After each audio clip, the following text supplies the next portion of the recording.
This is the first time a host nation of the Pacific Islands Forum organized such a meeting, views from which will help leaders fine-tune the communique, especially on climate change later this week.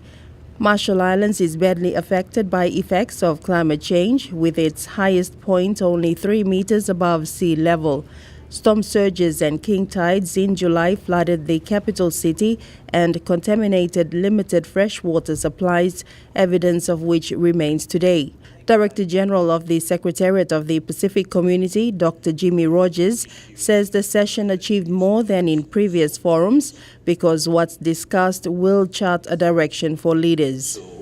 There were very strong calls for some conclusions to make the final declaration. So instead of people seeing the forum communique and the declaration at the end without really having an input into what goes in, here we have an opportunity to actually have something that is going to the final communique. And if what comes out today is right, there's a very strong feeling in the room, I think, of something quite strong, something that demonstrates the Pacific is actually taking leadership.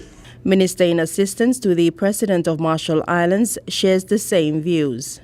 We're wanting the Majuro Declaration to be a reflection of what the leaders are at this juncture. What they're saying to the rest of the world must be done in order to bring things along. But to reiterate and restate their commitment to political leadership in this field.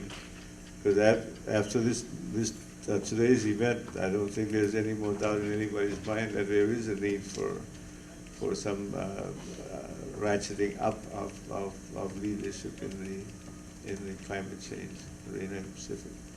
Papua New Guinea has its share of climate change issues, with the people of Carterets in Bougainville relocating due to rising sea levels. Other coastal communities in the country also face similar situations. Prime Minister Peter O'Neill is expected to make a statement on climate change at this forum. Lisa Pagelio, Kundu 2 News, Majuro.